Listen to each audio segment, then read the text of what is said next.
허성우 국가디자인연구소 이사장 그리고 정치평론가 이종훈 박사 두 분 모셨습니다. 어서 오십시오. 안녕하세요. 네. 안녕하세요. 자, 문창극 총리 후보자 과거 발언 계속해서 논란이 되고 있는데 일단 그 청문 동의안을 내일 제출한다고 했다가 이게 모레로 연기가 된 것 같은데요. 그 얘기를 먼저 좀 해봐야 될 것 같아요. 왜 저도 이제 내일 됐을까요? 월요일 하는 거 네네. 돼 있었는데 17일 날 연기한다는 것은 조금 의아하게 생각합니다. 예. 근데 한 두 가지 측면에서 아마 좀 예측을 해볼 수 있는 네. 게 원래 월요일이면은 각종 그 여론조사 기관에서 아마 그 문창극 총리 후보자에 대한 그 지명을 철회하고 관련 아니면 그 관련해서 아마 여론조사가 굉장히 아마 나올 겁니다. 네네. 그러면 그것을 좀 한번 추이를 지금 뭐 며칠 전에 리얼미터에서 65%까지 네. 뭐 철회해야 된다는 얘기가 나온 걸 보면은 아마 그 사이에 한 일주일 지났으니까 그 여론 추이도 보고 또 하나는 뭐냐면 내일 박근혜 대통령이 해외 순방을 하지 않습니까? 예. 그 순방하는 날짜에 맞춰갖고 이걸 청문회 의견서를 제출하게 되면은 요구서를 제출하게 되면은 여러 가지로 이 대통령의 해외 순방하고 맞물려 있기 때문에 그런 것들이 조금 문제가 되지 않나 해서 그래서 17일 하루 연기되지 않나 혹시 뭐 그런 생각이 좀 있습니다. 그런 이제 해보시는 네. 거고요. 네네. 이종훈 박사님께서는 어떻게 예상을? 네, 저는 뭐 후자의 생각에 좀 아. 같이 합니다. 그러니까 대통령이 지금 해외 순방하는데 순방하면서 임명동의안 뭐 국회에다 그냥 던져놓고 가느냐 네. 그런 그 비판적인 여론이 일 수 있기 때문에 그걸 의식하는 게 좀 가장 강한 것 같고요. 예. 역시 지금 여론의 추이를 살피는 면도 없지 않아 있다라고 봅니다. 그러니까 조금 전에 그 얘기가 나왔습니다만은 네. 그 일단 오늘 그 어떻게 보면 사전 정지 작업 차원에서 문창극 후보가 해명을 하지 않았습니까? 네, 사과를 전면 했고, 돌파를 했죠. 예, 예. 사과를 했고 그런 거 상태에서 일단 주말 여론을 좀 지켜보고 네. 내일 정도 하루 동안 이제 여론이 어떻게 돌아가는가 그 추이를 본 다음에 제출하려고 하는 의도도 함께 있는 것으로 이렇게 보입니다. 예. 말씀하신 것처럼 이제 오늘 문창극 후보자가 적극적으로 해명을 하긴 했는데 어떤 발언들이 문제가 됐었는지 일단 저희가 정리를 좀 한번 해보고 얘기를 나눠보도록 하겠습니다. 우리가 선진국 반열에 올랐기 때문에 위안부 문제에 대해서 굳이 일본의 사과를 받을 정도로 나약하지 않은 국가가 됐다. 이렇게 이제 서울대 강의 중에 얘기를 했는데요. 자막을 한번 좀 보여주실까요? 그래픽을. 네, 지금 보고 있는 이 발언이 문제가 됐습니다. 그래서 위안부 그 할머니들도 여기에 상당히 이제 좀 격앙을 했었고요. 이런 문 후보자에 대한 발언 어떻게 보십니까, 일단? 이게 이제 뭐 제일 말미에 오늘 이제 그 기자회견 말미에 보면은 네. 문창극 그 지명자가 무슨 얘기를 했냐면은 지금 문제가 되는 모든 이야기들은 네. 내가 그 언론인 시절에 언론인으로서의 이야기를 했다 이래 이야기를 했더라고 해명을 했더라고요. 네네. 근데 이제 물론 뭐 그 말이 뭐 틀린 말은 아니라고 봅니다. 근데 이제 더 큰 문제는 특히 이제 역사 인식과 관련해서는 예. 굉장히 우리가 좀 심각하게 좀 고민을 해봐야 할 부분이 뭐냐면 지금 일본에서는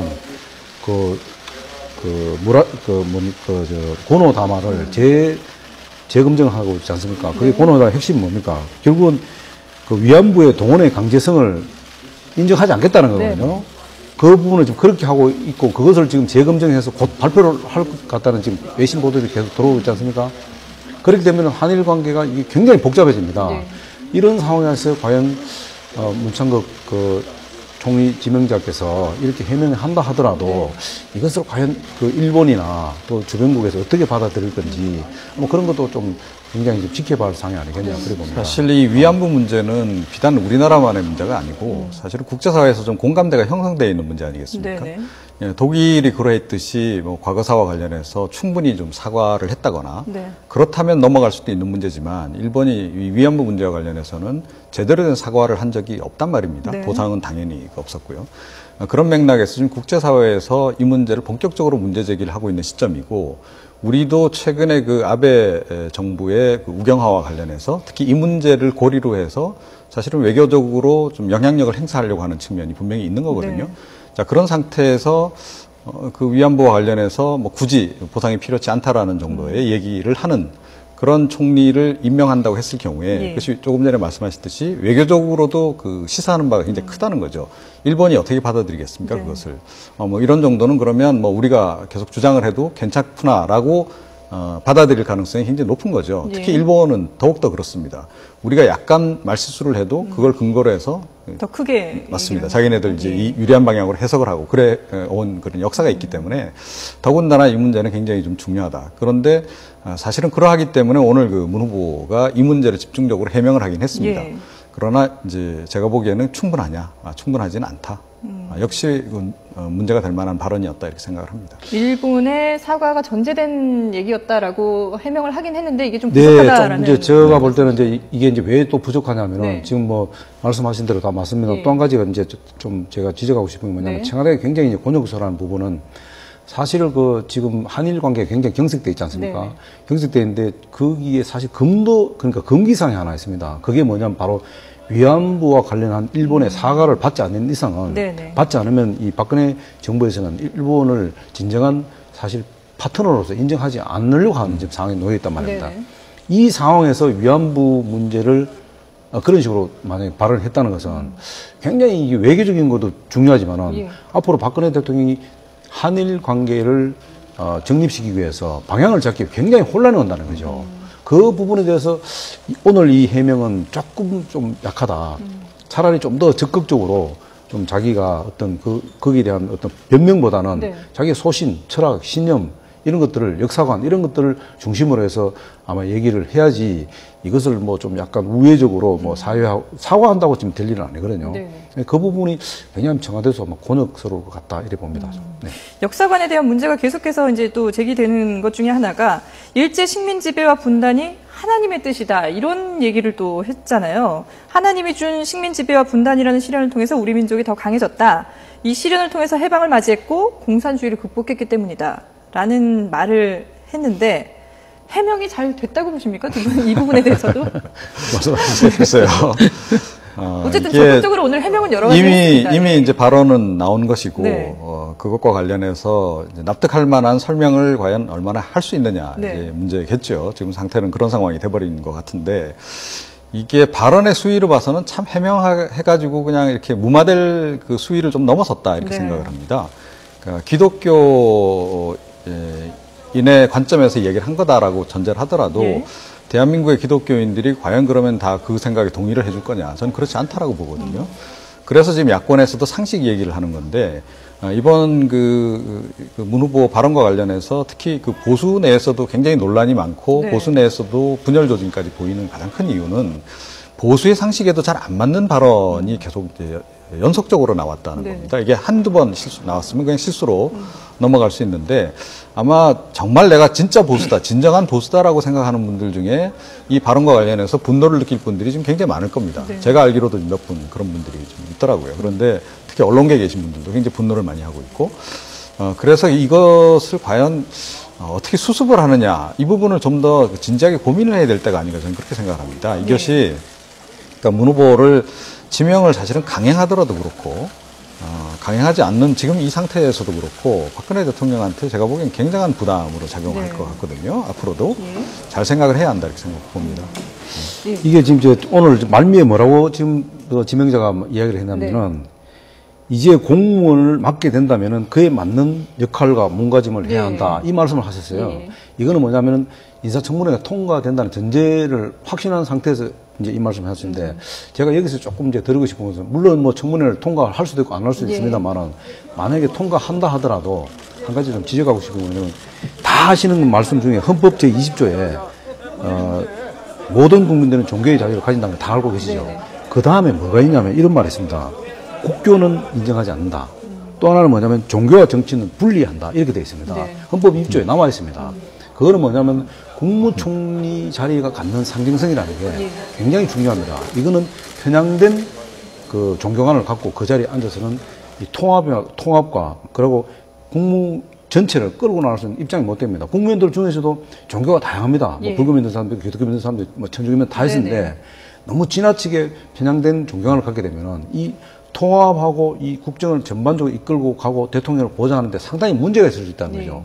만약에 제가 아까 말씀드린 마지막에 그 뭐 역할에 맞게끔 행동하겠다 하는데 그 행동이 그렇게 갑자기 이래 바뀔지 그럼 예를 들어서 뭐 그 독실한 기독교 뭐 신자면은 네. 국무총리가 된다고 그 기독교에 벌 수 있지 않지 않습니까? 네. 그렇기 때문에 만약에 인사청문회가 통과되면은 편향된 이 종교관에 대해서 굉장히 본인이 신경을 써야 될 겁니다. 아마. 저는 이런 말씀을 좀 드리고 예. 싶어요. 그러니까 이번 그 문 후보자 건으로 해서 어차피 박근혜 대통령으로서는 레임덕을 좀 일찍 초래하는 그런 부분이 분명히 발생할 거다라고 보거든요. 네. 자, 그런데 레임덕이 발생하는 것을 전제로 했을 때 어떤 쪽이 더 레임덕이 더 크게 올 거냐를 생각을 해보면 좀 부담이 있더라도 지금 이 단계에서 정리하는 것이 더 네. 나으냐, 아니면 그대로 끌고 가서 계속 이분이 총리직을 수행하는 과정에서 발생할 수 있는 레임덕을 받아낼 거냐 하는 네. 부분인데, 저는 후자가 굉장히 이건 확실하게 눈에 보이게 불리하다라고 보거든요. 그러면 이제는 현명하게 좀 선택을 합리적으로 해야 된다. 그러니까 어차피 레임덕이 좀 오고 어차피 좀 본인에게 타격이 오더라도 정리할 것은 사실은 빨리 정리하고 가는 것이 옳다. 그리고 이제 조금 전에 그 후보자 발언에 대해서 이제 말씀을 하신 것 가운데 사실은 굉장히 중요한 대목이 있습니다. 네. 뭐냐면 되고 나면 잘해보겠다. 이제 이런 그 논리거든요. 근데 총리, 특히 이번 총리는 이미 준비된 분들 중에서도 아주 준비가 잘 된 분이 나오지 않으면 사실은 안 되는 상황 아니겠습니까? 예. 국가 개조를 이야기하고 있고 또 세월호 참사 이후에 국민들이 정말 이 정책에 대해서 공분을 지금 하고 있는 그런 네. 상황이고 관피압도 척결도 해야 되고, 그런데 준비 안 된 분이 오셔가지고 뭐 사상적으로나 또는 행정적으로도 준비가 안 된 분이 와가지고 과연 그걸 돌파해낼 수 있겠느냐라는 네. 거죠. 네. 이런 근본적인 부분에 대해서 조금 생각을 다시 한번 해보는 게 좋겠다 이렇게 봅니다. 근데 지금 일단 지금까지 기류는 여당에서는 일단 청문회까지는 그렇죠. 가서 예. 거기서 좀 개인의 소명 기회를 줘야 되지 않냐 이런 네네. 입장이고, 야당에서는 무슨 소리냐 지금이라도 빨리 철회를 해야 된다 이런 입장 아니겠습니까? 근데 이제 후보 개인 여러 가지 뭐 정체성이나 네. 뭐 역사관이나 그런 국가관 이런 것들은 차지하더라도 네. 또 이런 건 있습니다. 그래도 그럼에도 불구하고 청와대에서 국회에다가 청문회 요청서를 제출하게 되면은 네. 그것은 야당에서 반대해서는 안 된다고 봅니다. 일단은 무조건 청문회가 청와대에서 요청서 오면은 네. 일단은 국회에서는 받아들여서 그 야당은 청문회를 통해서 검증을 하면 되는 겁니다. 그리고 그 검증 과정에서 평가는 국민들이 하면 되는 거거든요. 네네. 그런데 그것을 자꾸 너무 지나치게 이것을 야당에서 정치적으로 또 이용한다든가 활용하고 이렇게 또 하게 되면은 거꾸로 자칫하면은 또 그게 역풍으로 몰릴 수 있기 때문에 그 부분은 정상적으로 가주는 게 맞다고 봅니다. 만약에 이제 요청서 오게 되면은. 근데 임명 동의안이나 청문 요청서를 이제 하루 연기를 한 게 여론의 좀 추이를 살펴보는 것도 있지 우리 이제 않겠냐고 추측이죠. 하셨잖아요. 그러면 만약에 여론을 이제 좀 본다면 네, 네. 이걸 철회할 가능성도 있다고 보시나요? 저는 뭐 개인적으로 그 문창극 총리 후보께서 예. 워낙 뭐 현명하고 굉장히 그 정치적인 분이기 때문에 네.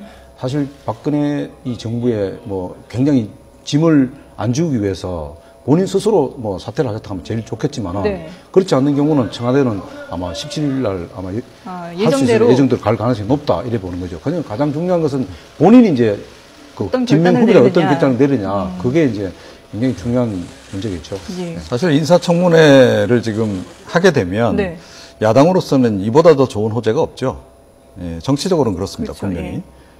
뭐 할 얘기도 많을 것이고 또 추가적으로 지금 뭐 몇 가지 불거진 것들 사안들도 있지 않습니까? 네. 뭐 셀프 교수 관련한 고려대 갈 때도 그랬고 예. 서울대 관련해서도 자신이 현직으로 있는 그 직위와 연관돼서 네. 일들이 이루어졌기 때문에 이게 사실은 굉장히 중요한 사안이고 큰 사안이지만 좀 묻혀 있거든요. 네. 워낙 이제 다른 그 역사 인식 문제라든가 더 큰 문제가 걸려있기 때문에 묻혀 있는데 이 문제도 결코 만반치 않은 그런 문제들입니다. 예. 뭐 본격적으로 이제 인사 검증 단계에서 인사청문을 하게 되면 그런 것들이 이제 낱낱이 다시 또 규명 과정을 거치게 될 것이고, 야당으로서는 뭐 그걸 당연히 밝혀야 되는 거니까 제가 보기에 인사청문 보고서 채택은 사실상 거의 불가능할 것 같고요. 논란은 굉장히 진행이 될 가능성이 높다. 그리고 결국은 이제 표결로 가야 될 것이고, 예. 표결과 관련해서 그 새누리당으로서는 표 관리를 아주 각별히 하지 않으면 반란표가 의외로 나올 가능성이 좀 높은 상황이다. 네. 이렇게 봐야 되겠죠. 그러면 일단 이 문창극 후보자에 대한 국민들의 그 여론은 어떤지 한번 좀 정리를 해보고 다음 얘기를 이어가도록 하겠습니다. 문창극 후보자가 사퇴해야 되느냐 이런 질문을 해봤는데 사퇴해야 한다. 앞서도 뭐 잠깐 말씀하셨지만 사퇴해야 한다라는 응답이 65.6%였습니다. 그리고 개인적인 발언이기 때문에 문제가 안 된다라는 응답은 21.9%였습니다. 그리고 지지 정당별로 이 문제를 어떻게 보는지를 함께 좀 살펴볼까요? 문창극 후보자가 사퇴해야 하나, 새누리당 지지층에서는 42.8%가 사퇴해야 된다라고 얘기를 했고요. 그리고 새정치연합 지지층에서는 87%가 사퇴를 해야 된다라고 얘기를 했습니다. 응답을 했습니다. 국민들의 여론이 지금 상당히 이제 사퇴 쪽으로 조금 이제 더 기울어져 있는 여기서 좀 눈여겨봐야 될 부분이요. 네, 그러니까 새누리당 지지층 가운데서도 적지 않은 사람, 네. 40% 이상이 사퇴 쪽에 의견을 내고 있다는 겁니다. 네. 그리고 이게 일반 이제 그 보수 세력들의 이제 생각이라고 한다면 보수 세력 가운데서도 좀 이제 지식인층, 네. 어떻게 보면 사회 지도층이라고 이야기되는 네. 그 그런 그 인물군들 사이에서의 얘기는 사실은 이번에 제기된 그런 역사인식 문제 이외에도 이분이 기존에 본인들이 생각해왔던 그런 총리의 총리에 대한 어떤 그 이미지라는 게 있지 않습니까? 네. 그거하고도 상당히 좀 거리가 있다라는 얘기들을 많이 하거든요. 뭐 우리가 총리는 꼭 이래야 된다 이런 이제 규범적인 것은 없습니다만은 네. 상식선에서 대략 이런 정도의 총리군 이런 것들은 우리가 생각을 하게 되잖아요. 네. 특히 이번 그 총리 지명 과정과 관련해서 언론에서 보도가 많지 않았습니까? 어떤 형의 뭐 정치가형 네. 그리고 좀 상당히 돌파력도 있고 또 소통 능력도 예. 있고 뭐 이런 그 나름의 어떤 요구 사항들이 있었던 거죠. 눈높이가 있었던 겁니다. 근데 그 눈높이하고 과연 문 후보자가 맞느냐? 이것도 지금 굉장히 거리가 있는 거죠. 그러다 보니까 보수층 내에서도 지금 의견이 갈리는 상황이다. 저는 이제 이 문 후보 지명을 최후에 강행을 해서 네. 예를 들어 총리로 지명을 하더라도 그게 계속 아마 엄청난 부담으로 작용을 할 거라고 봅니다. 네. 그렇군요. 사실 뭐 오늘 해명을 또 국민들이 어떻게 반영을 했을지 이제 뭐 또 월요일 나오는 네. 조사를 봐야 되겠지만 이게 이제 예. 그렇습니다. 지금 이제 말씀하신 대로 이게 지금 역사 문제 같은 경우는 역사 인식 문제는 이게 진보 보수 문제가 아닙니다. 네. 이 국가 정체성하고 연결이 되어 있기 때문에 네. 굉장히 이제 뭐고 그리고 지금 이제 아까 여론조사에도 보면은 새누리당 지지층에서도 절반이 안 넘지 않습니까? 네네. 그거는 뭐냐면은 그 보수층에서는 아마 그것을 염려하시는 것 같아요. 문창극 지명자 염려보다는 네. 이게 이제 박근혜 정부에 대해서 염려를 많이 하는 거죠. 네. 왜냐하면은 인적 쇄신을 통해서 국정 개혁을 막 박근혜 대통령이 전공으로 그러니까 뭐 피해가지 않고 네. 정면 돌파 승부를 보겠다는 거기에 상당히 그 지지를 일정 부분 보냈는데 갑자기 문창극 그 지명자의 그 인사 문제 때문에 이게 딱 그 브레이크가 걸리니까 네. 보수층에서는 박근혜 대통령의 박근혜 정부에 대해 우려하는 상황이 생기기 때문에 저런 아마 여론조사가 나오지 않았나 그래 봅니다. 예. 네. 어쨌든 지금 박근혜 대통령으로서는 이 지명을 철회를 하더라도 부담이고, 그죠? 안대희 총리 후보자에 이어서 또 한 번 이 사퇴를 하게 되면은 그것 또한 부담이고, 또 이걸 총리를 임명을 하더라도 또 계속적인 논란이 있을 것이고요. 그래도 뭐 제가 볼 때는 만약에 뭐 이런 상황이 여의치 않다면은 예. 그래도 빨리 정리를 해주는 게 오히려 좋다. 정리를 왜냐하면 해주는 게 빨리 낫다. 정리를 해야지 그만큼 다음 총리를 찾는 시간도 좀 벌을 수도 있고 네. 또 지금 당장 지금 총리 문제만 청문회 하는 게 아니지 않습니까? 그렇죠. 지금 뭐 경제부총리라든가 예, 지금 장관들이 8개 지금 남아있죠. 8개 예. 지금 장관 바뀌었기 때문에 네네. 거기에 대한 청문회도 동시에 일어나야 되거든요. 예. 그러면은 국회에서도 각 상임위별로 동시에 일어나야 됩니다. 이렇기 때문에 그게 만약에 총리 후보자가 이게 같이 맞물려서 돌아가게 되면은 네네. 또 아마 그 국회에서도 상당히 아마 논란이 일어날 겁니다. 왜냐하면은 문창국 총리 후보자가 강행이 돼버리면 네. 거기에 뭐 모든 당원 집중적으로 집중이 또, 되다 네. 보니까 나머지 또 후보들은 또 대충 넘어갈 수 있는 이런 소지도 있기 때문에 네. 이런 약간의 그 양단 일장이 있다 봅니다. 그렇기 때문에 그렇다면은 어떻게 하든 뭐 정면 돌파를 하든 아니면 철회를 하든 빨리 어떤 결론을 내려주는 게 맞다고 봅니다. 그래야지 자꾸 이 인사 문제로 해서 이 국정 안면사가 자꾸 일어나게 되면 네. 국민들의 피로도가 굉장히 높아집니다. 그래 되면 결국은 대통령이 지금 현재 국정 지지도가 지금 45%대에 머물지 않습니까? 이것이 자칫하면은 동력이 또 떨어질 수 있다죠. 그나마 그동안 인적 쇄신으로 한다 해서 네. 국가 개혁 한다 해서 지금 그게 지금 올라갈 수 있는 그 동인이 생겼는데 네. 그 동인이 지금 또 사라질 수 있다는 거죠. 굉장히 안타까운 일이죠. 네. 네. 마지막으로 짧게 뭐 역시 철회를 하는 것이 맞다라고 보시는 건가요? 네, 그러니까 어차피 부담이긴 부담인데, 그러니까 어느 쪽 부담이 더 적은가를 네. 생각을 해야 되는 거죠. 그 적다 크다의 판단과 관련해서는 청와대 박근혜 대통령의 관점에서도 봐야 되지만 네. 역시 국민적인 관점에서 어떤 것이 부담이 더 덜한 쪽인지도 좀 진지하게 고려를 해야 된다 이렇게 생각합니다. 네, 알겠습니다. 네, 지금까지 허성우 국가디자인연구소 이사장 그리고 정치평론가 이종훈 박사와 함께 정치권 소식 알아봤습니다. 두 분 고맙습니다.